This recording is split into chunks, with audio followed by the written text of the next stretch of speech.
feeling their looks on my skin. It was like they had a microscope on my worn out shoes. They had a microscope on my mom's old work shirt that I had on, the braids that I had on. And it was really just so scary to just be looked at like that. Together, we sort of broke the ground on what we didn't need to change of ourselves and what we could help to use to grow. And that word specifically, grow, is something that really changed my mindset. It was something I could use for the better instead of just focusing on what was so bad about not being the same as other people. I still have a fear of confrontation, but now I don't avoid it. It's something I have really learned how to tackle in a way of finding the common ground with people that think so differently from you. I'm a proud daughter of immigrant parents. I'm really proud to be able to have my culture with me and show it as loudly as I can. And in these times, it matters more than anything. Welcome to Live Well, Be Wise, the podcast that deepens the well-being conversation, finding the gold in your stories of hardship and the connection to wise action and lived wellness. We are your hosts, Dorinda Carlson and Kari Lyons-Price. Today we talk with Briseldy Hernandez Ramos, a local young woman who is ready to be heard.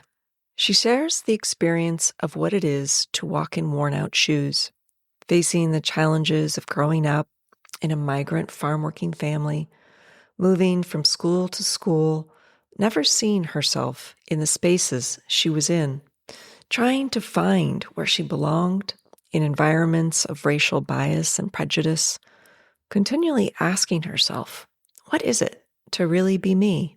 She shares how writing, community organizing, and music has helped her find the strength and courage she needed to face the fear of being darker skinned than her peers. We talk about how she chose to grow through hardship on purpose, how she became a loud and proud daughter of immigrant parents, and how to walk into her own story and fully own it. We also talk about the insidious fear for Latinos in current times and how her first published poem was inspired by just this topic. Briseldy is a senior at the University of Washington, studying pre-law and creative writing. She, folks, is someone to watch as she takes her passion for racial, social, and economic justice out into our world. So we're really excited to welcome a new neighbor and friend into the room today, Briseldy Hernandez Ramos.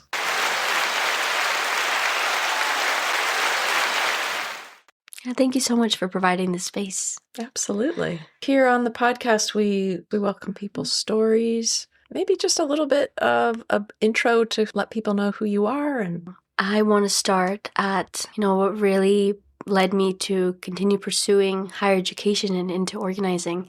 I'm a proud daughter of immigrants. I was born and raised in the agricultural fields, picking cherries, picking pears, apples, any harvest really with my dad and my mom. It was something that really structured and instilled the value of learning at such a young age. Growing up, I was sent to different schools, often predominantly white, and really seeing myself in those spaces was the hardest part of why does no one here look like me? Why does no one here eat the food that I eat? Or what is it, what's so different about being like me that I can't see myself in these spaces?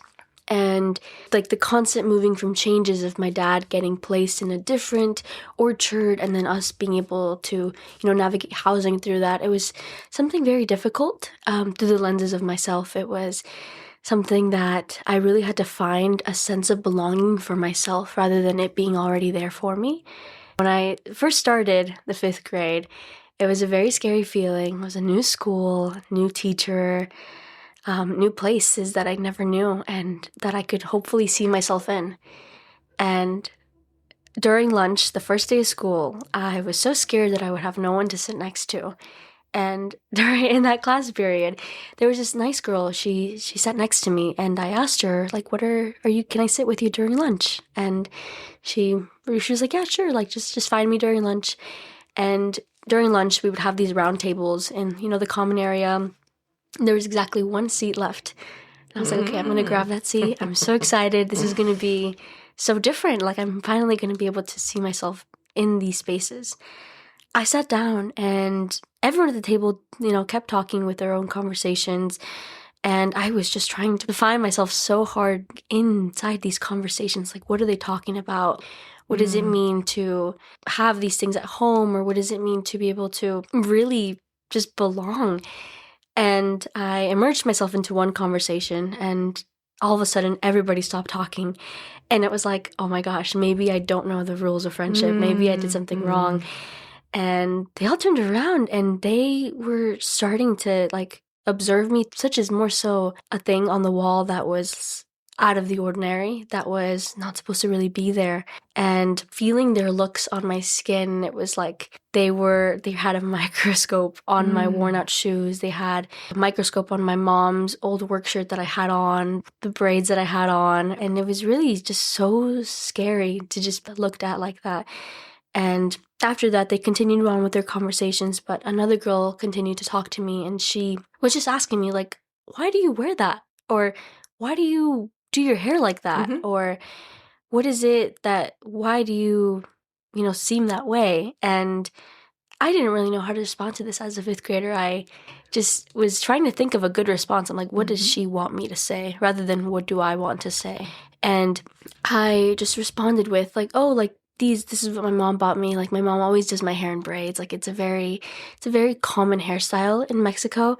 And so she, like a piece of my mom is with me at all time. But I couldn't say that to her. And it was more so just like, oh, like, how should I do my hair? As how do I belong? And she pulled up her sleeve. And that day I had a yellow short sleeve shirt on. And it was one of the first times I've ever worn yellow.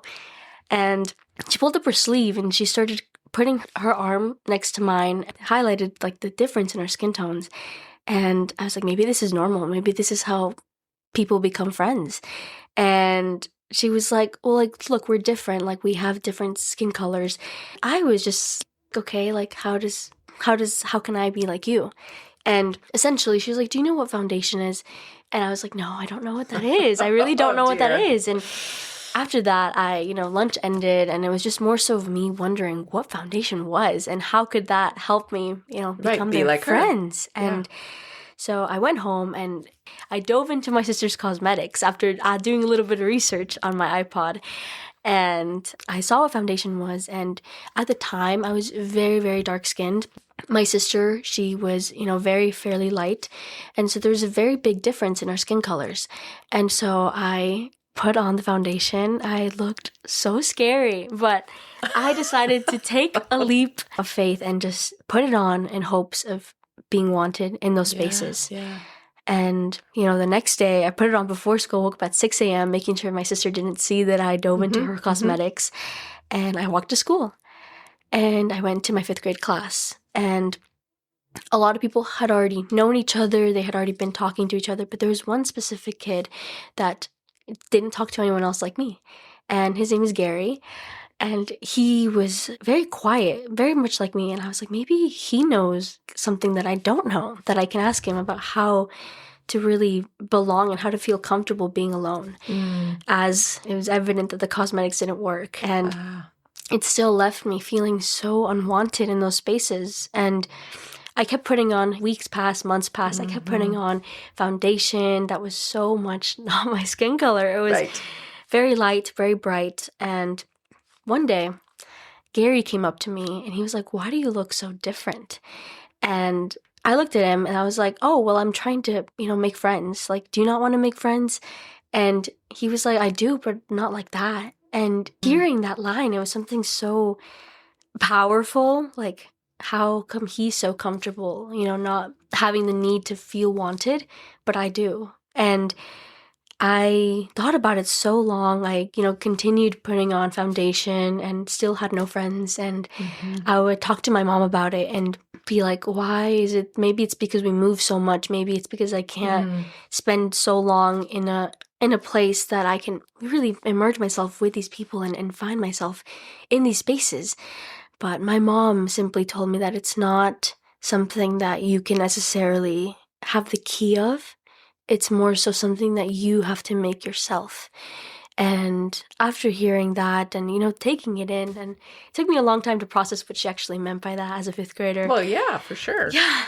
Months later, and it was more so towards the end of the school year, and, after almost a whole academic year of putting on cosmetics that were much lighter than I am, it was very eye-opening to see that none of their attitudes towards me had changed. Like the girls that I sat with the first day of school, none of that had changed. It had been the same sort of feeling of unwanted that they had instilled in me. And Gary approached me on, one of those last few days of school, and he just said to stop putting on such a filter. And in my eyes as a fifth grader, I thought he meant, what is it, like a Snapchat filter, an Instagram filter, something that it was, seemed funny.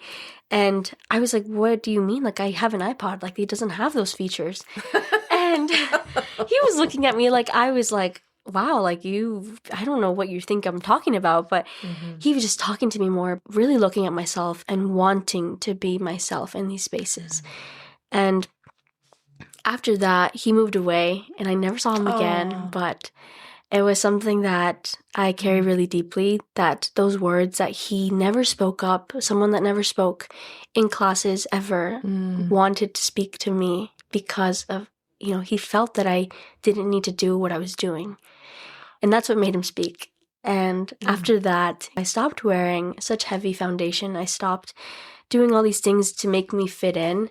And I started just embracing it. How can I make myself feel more wanted? I started writing, and writing became such a part of me. And it was like I would sit underneath this tree and just write with my pencil and paper that my mom worked so hard to afford. And it was just me writing. And at first it was a little bit of scraps, like what I was staring at, what I was feeling. But then it became something more powerful that I could really find myself within. And after, so much writing and poems and all this happened, finally went to junior high and then to high school. And it was a little bit more of me learning what it was to really be me in these spaces. Sure.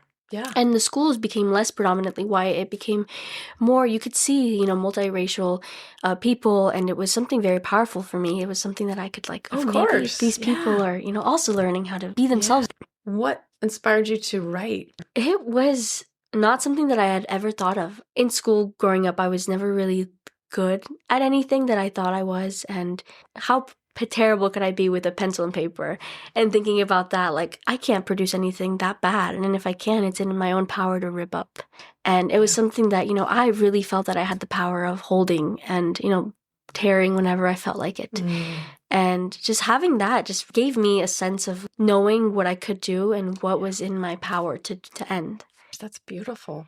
I was reaching back into my fifth grade and reaching back into my daughter's fifth grade and thinking about how at that age, we're all trying to figure out how to fit in, but it's totally different when you're the new kid. It's totally different when you are different, and that isolates you. And how that must have felt. But you already had a deep awareness. And then with Gary even highlighting these things that were already bubbling up in you, I want to say it's a grace. It's also an unfortunate maturity you had to come to so early to say, how do I navigate this? Right when you were telling your story, right from the beginning of not belonging, I saw a children's book from you. This whole book, I could see the pictures page by page and how delightful this story would be for children now. Yeah, thank you for saying that. It really means a lot to be able to hear that it can help people that are standing in my shoes right now, that are struggling to navigate these spaces, especially during these times of uncertainty, of, feeling that sense of security gone and not knowing who to go to. Yeah, and heightened in that way of, will my family be home when I get home? I mean, so many fears. Part of me wants to normalize what you went through, right? That we all go through that, and Dorinda just touched on that. Because we're questioning those things. How do I fit in? How do I make friends? How do I belong? And being someone that is of a different race and a different culture, you're really dropped into that, and in that story illustrates it so perfectly. And this is an experience that as a white person I never had that as a kid. I was never forced to think, how do I find comfort in these spaces? My heart really goes out to kids of all the different ways that we're different. Something that pushed you hard early. And I'm also wondering if you feel like there's something that you find a value now because you went through that. Of course, I think that having that experience at such a young age especially really made me continue to cultivate what else I wanted in life. Whether that was my career, whether that was getting a good grade on a test, whether that was really continuing to see myself in other spaces that weren't just academic spaces. It was something that really continues to push me to keep trying and to really continue to do as much as I can, especially for those who are standing inside the worn out shoes that I wore when I was little. I think that might be your book title. Have you thought about this? I have, actually. Yeah, I knew it. Here we go. So tell us. So you started writing, and this was middle school or high school? This was middle school. These were probably your feelings. Like you said, you said poems, but then you started writing more like... story or... I focus more on creative nonfiction. So I embedded a little bit of creativity onto, my actual lived experiences, whether that was, documenting what I wore on a certain day, specific dialogue that I remember. It's something that really makes the story feel more real for me. I want to be able to tell the story as raw as I can, to be able to not... gloss it over. Yeah, exactly. Yeah. It just gave me chills, actually, saying that, as raw. Because our stories do feel raw to us. That's a space where you are the most vulnerable, is when you're raw. And that's how we impact each other as best we can, describing what it's like to be in my shoes or trying to invite other people to feel that experience. And that's the power of writing.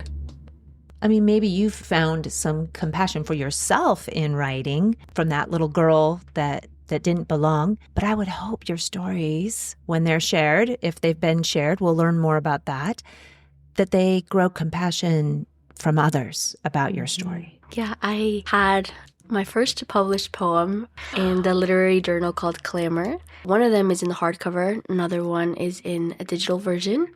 And they really embody what it's like to feel and sleep at night, what's going on right now in the current world. And even before that, it's been going on. And the only difference now is that more people are being shown this, more people are being demonstrated how it can impact not just a group of people, but everyone in different ways. It's called Minecraft Audios and I, and it grasps onto what it's like to not know what's going to happen tonight, tomorrow, this evening. Specifically in the lens of, will my parents be home? Will my mom be home? And it's something that ties together Minecraft Audios with myself. And specifically how Minecraft Audios, each single verse, each single line, it's something that means something else, such as first entry lines into Minecraft Audios. I connect that to feeling my mom as my comforter every single night, and knowing that weight feels heavy at first. Sometimes you feel like maybe I should turn up the AC. What if I get hot at night? You realize that you don't want to take the weight off of it, because you never know when you won't have it anymore. And it's something that really makes you think at night and sit.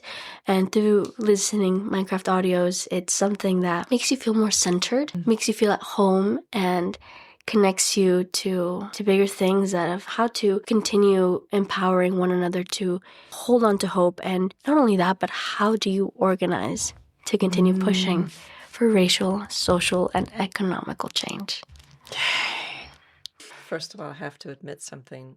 I don't know what Minecraft Audios are. I was going to say, we're of another generation. Dorinda, we're showing our gray hair. Oh, yeah. I have heard of Minecraft. Is it related? Yes, it is related. Okay. We know something. It's essentially the sound when you're playing the game. This is what I was It sets the scenery. Okay. How did the flow happen? My friend introduced me to Minecraft years back. I had never played it until recently, but even before I played it, I always played the audios to go to bed. Oh. at night. Interesting. And it was something that, like connects, like I said, creative nonfiction, embedding more so of the nonfiction element of it, of me actually using those audios to conceive sleep. Did the sounds themselves bring you to your feeling self? Did they kind of connect in that way? Yeah. I mean, with every single high sound, you feel what it's like to be up so high. And when it gets lower, you feel the ground. You feel the coldness. Wow. And that wave really, brought the words right into paper. Yeah. So this is purely musical, and you were able to capture the sensations in your physical body through that music. Yes. And then you put words to it. Exactly. And it got published. Oh my. This is what you were seeking all along as a child, is a safe way to express. And this put you there. Exactly. But the journey there was very hard. And high school at the school I went to, And were you here in the Valley? Yes. School? Yeah, Okay. at Eastmont. So it started at 10th grade. And that's where a new school, new building, new classrooms. And I had more so of a ground of who I wanted to be and who I was. And knowing that, helped me a little bit, but it wasn't enough. And so I surrounded myself with friends that were a lot like me, felt that we had each other. And I met a boy and we became friends, and then we started dating. And before you go on with that, I'm just interested, because I know this part of the story is going to grow.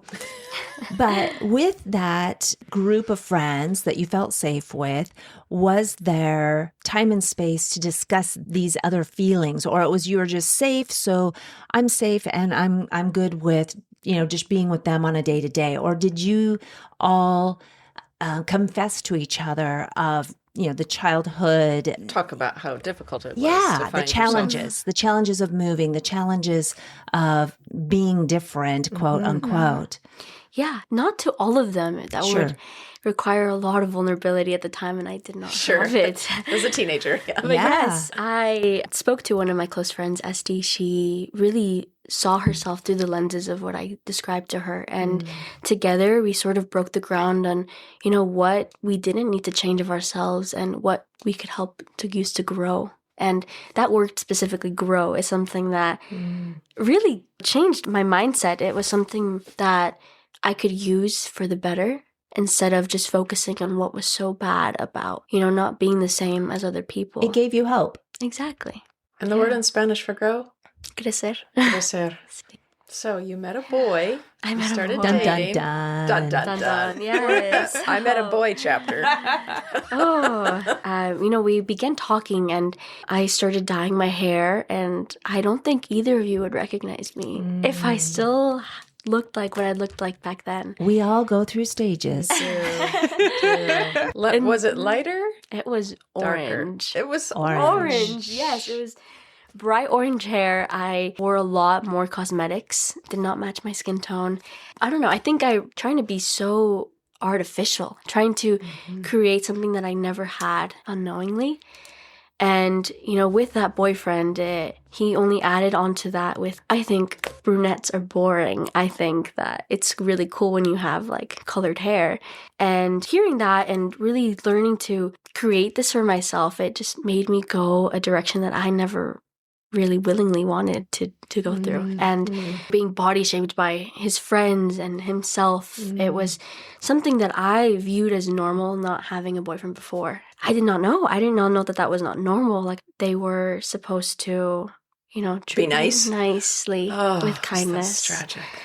And we were together for several years. We ended our relationship senior year, and he had cheated on me with a girl, and I had not known about that, given the fact that I was so deeply woven into my academics. It was just something so life-changing, I think. And the reason I emphasize that is because it really was. It was something that I had been so accustomed to being in, so accustomed to working my life for. And the thought of having something else was so scary, or what else? Was there anything else that would be better? And, You're talking about the education as life-changing. Yes. Oh. And so I ended that relationship and, started really seeing myself alone for a little bit of time and knowing where to go from here. How do I make myself grow from this? And how do I really know what I want? And so I met this amazing, amazing professor that really changed my life. And his name is Derek Sheffield. Oh, yes. He is the Washington State Poet Laureate. Yeah. Yes. He's amazing. He really made me see myself through my writing in a way deeper way. It was something more that I could move any direction that I wanted. Something like, how I said about tearing the paper apart? Yeah. Oh, I tear it. Oh, I tear the paper. And really continue to write more in the way of not holding back anymore. Yes. And so full I permission. did just that. Yes. He was such a good mentor. He really instills not just this in young students, but also in people who, never knew that they could be in these spaces, of writing. And specifically saying this to my parents, like, I'm Latina woman that wants to do a career in fine arts. It's not something that's really said often. It's something more so that you don't really hear. You hear women in STEM continuing to pursue higher education in the length of being able to provide financial stability, and that was the number one priority always. And so telling this to my parents, it was something so scary, so terrifying. I didn't know I could. When did you tell them? Kid you not, probably the last month of high school. After I had already applied to colleges, I was originally on the dental hygiene route. It was something, that provided stability. Specifically telling to my mom, I think just because she had never seen any of my readings before, unlike my dad, he had been to a couple. And he was always the one, how readings are, you sit down, you listen, but he would stand in front of the crowd recording loud and proud. And awesome. It would be something that, made me a little bit more nervous, but also made me so much more stronger, feeling his presence there in the crowd and knowing that often in these spaces, we were the only people of color. It was so scary. My first reading, he did just that, and stood up very loud and proud, recording on his phone. And I got so scared. It was my first reading, and everyone there didn't look like us. And my dad, I thought that he would feel the same way as I did, but no, he was conversing with people left and right. He was telling them how proud he was of me. And so when I broke the news to my mom, she was very surprised. She thought this was sudden. She thought that this was really quick, but nevertheless, she still supported me. And so I got into the University of Washington and decided to pursue a career in English with a focus in creative writing. And even before that, I had been in the organizing industry and really, Organizing what? Organizing communities, multiracial organizing. I decided to take a leap of faith and apply to the youth internship at Rural People's Voice. When my senior year of high school, I got in and I didn't really know what it was. Like, what is local politics? How do I see myself in this space as well? Why did you apply? What did you want to do? I just wanted to try something new. Yeah. After, being with a boy for so long and being, restrained to what I could do. And it was something so scary. Like, I didn't know what canvassing was. I didn't know what local politics entailed. And really learning with a group of people that were so patient and wanted you to be there. That was the biggest difference versus being in a space that you did not feel those feelings. It has been the best choice I've ever made in my life. It made me realize that I want to be in this space and not only limit myself to just creative writing, but also doing more. Not just doing one thing, but doing more. And what have you learned about yourself specifically through the organizing work, community organizing, campaigning, canvassing? I knew that I was able, that I could do it. It was unlike the feeling before of, do I really see myself in these spaces? Can I show someone something that they've never seen before or learned about? Will they listen to me? Yeah. Will they hear me? And really being able to pass down the torch to other people, youth that applied to the internship the following year, and instilling those exact feelings that they instilled in me at first of them wanting to be there, of wanting them to grow, and especially wanting them to know what to do next after this ended. Like, what do they see themselves doing now? And through these difficult conversations, before that, I had always been like avoiding confrontation as much as I could. Yeah, like most people. Exactly. And it was We all do. We're skilled. And through Real People's Voice, I learned, I still have a fear of confrontation, but now I don't avoid it. It's something that I have really learned how to tackle in a way of finding the common ground with people that think so differently from you. And for example, people that have aligned with such narratives that make them feel like everyone is against them and that they should, protect themselves as much as they can. Really, that means sharing and being vulnerable, which is something that I struggled with a lot. But through my amazing organizing manager, Teresa, she helped me so much, being able to really release parts of my life that I had held in as such secrets, but these pieces of my life could help others continue. Yeah. I love that. So let me just clarify. I'm sort of imagining you're meeting someone that you start to hear from or start asking some questions, and you immediately get the sense that they are someone that feels the world is against them or that they're just defending. And there may be a lot of fear or maybe a lot of bravado. And so your first line of offense is to get vulnerable. Yeah, I just want us to really take a moment to recognize how that is not an intuitive response, is it? No, yeah. No. Because what we want to do is put up our own brick wall and say, wait a minute, mine's stronger. Yeah, but instead the way through was to take down yours. Exactly. Thank you. Yeah. That's huge. That's huge. Why can't we have that class in school? Right. Life course work. So I also have to reflect and say, if the name of the organization, we're talking about Rural People's Voice, and I'm kind of really stuck on that voice part in the moment because you're sharing your personal story about its impact. But it feels to me like you really found your voice working with them and the power of your voice and of your choice. Exactly. I think that you worded that beautifully. And tying into, being vulnerable with people, it's also about listening to them, because you can tell them what you want them to know, but it's like, are you really listening to their concerns? Are you really being able to understand them and feel their worn out shoes, just like I want them to feel mine? And, really setting the ground that this is a safe space, and of them being able to, share their deepest concerns. And then after, some profound, active, and intentional listening, you begin to share pieces of improvement, pieces of how we can Rebuild. how we build, how we organize, especially. Yes. And in a way that's a brick from your wall and a brick from mine, brick by brick, piece by piece together, right? That's the core part. But you can't get to together until you've had some shared experience. Exactly.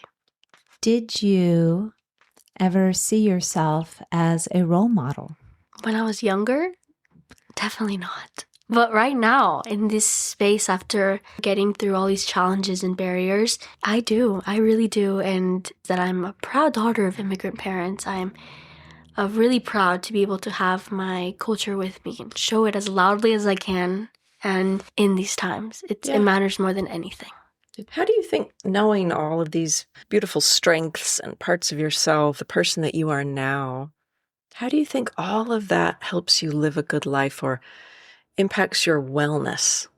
That sort of foundation that we all have that motivates us to be healthy, to be happy, to honor ourselves as we are, but also to kind of continue to grow. Yeah.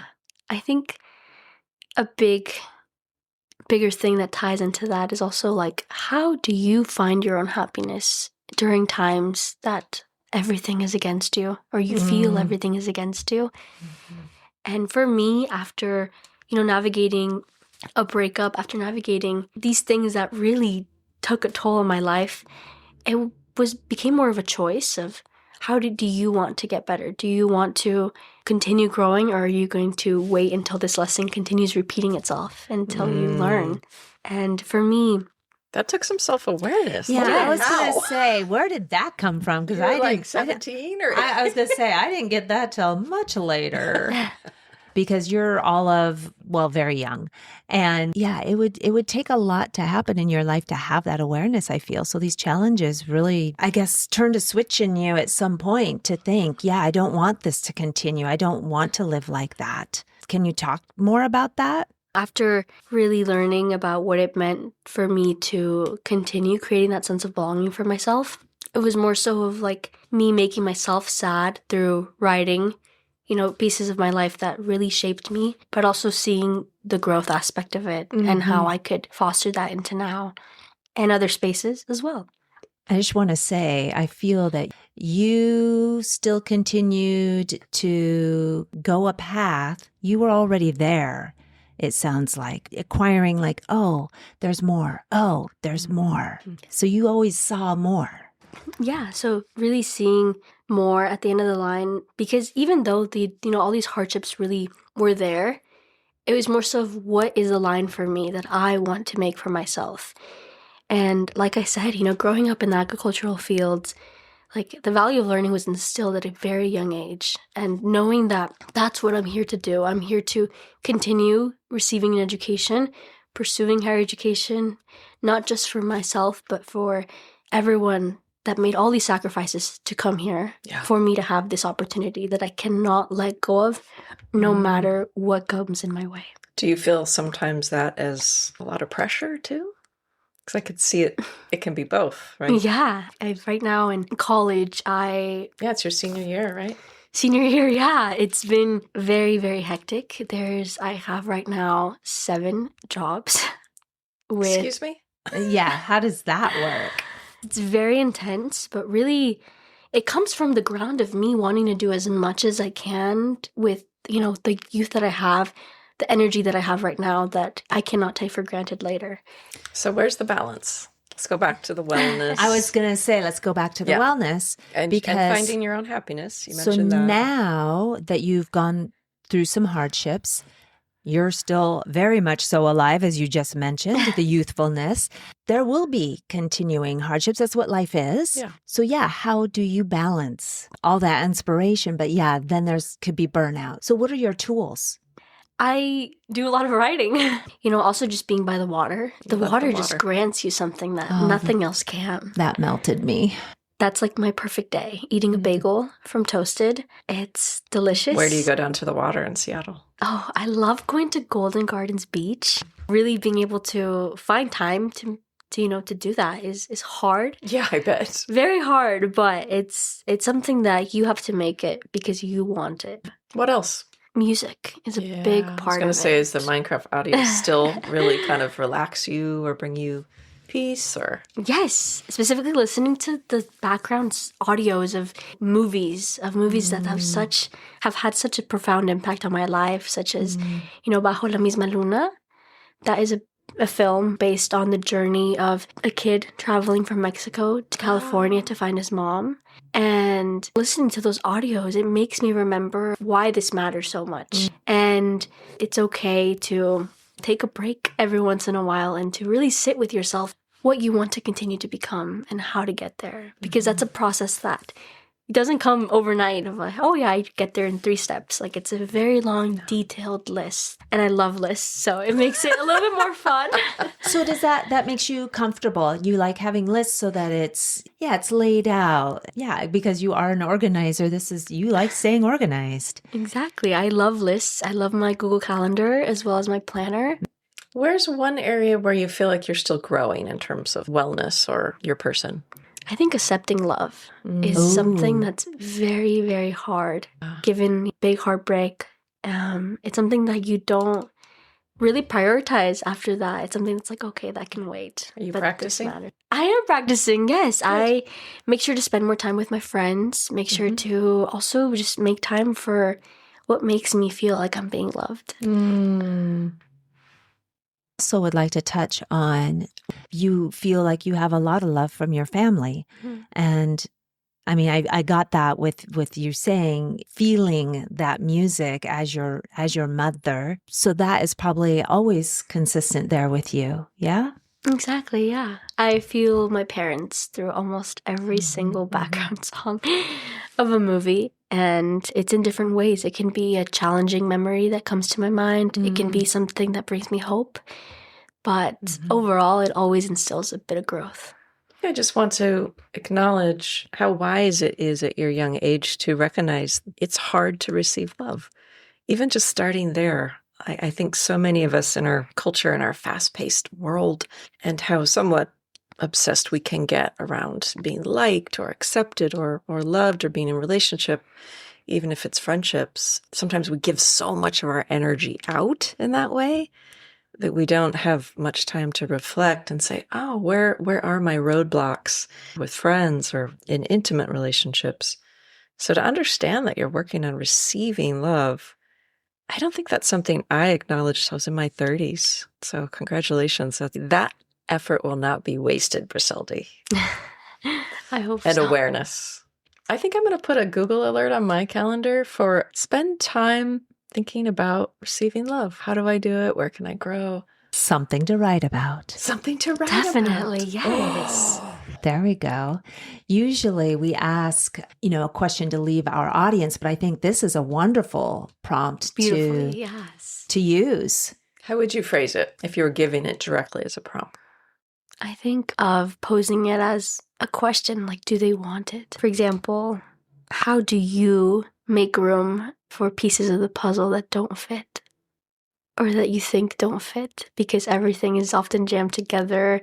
You often have, say an appointment after work, and then you go home, and it's a routine that's established in your life for so long that you don't really prioritize giving yourself the ability to instill that big, profound value in your life.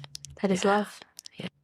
So anything else? I think just reminding people that are standing right now on worn out shoes, metaphorically speaking or literally speaking, they need to remember to also find their own sense of safety, their sense of comfort, and growing that out as much as they can, and staying informed, being active in, local politics, organizing, whether that's in your own spaces, doesn't matter where, but as long as you're doing it consistently, it makes a big difference. Thank you so much. Been an honor to speak with you. What about this poem? Unraveling with a slow pulse to begin, so slowly that you think that this audio will never start. 2 double arrows pointing to the right, and you will never get to hear the gift wrapping begin. 2 double arrows pointing to the left, and you will see every crevice of a piano mirror the reason why people decide to season their pasta. Falling to the ground, the ocean waves are heard so loudly, sounding like it might be puddling each thought of yours, quietly silencing every scream that people try drowning with their pillow as they yearn to conceive sleep each night. But there it is, again, louder. Another failed attempt of people using their pillow as a barrier between 2 worlds. But after continuous failed attempts, how do people not know that a pillow cannot silence what haunts them?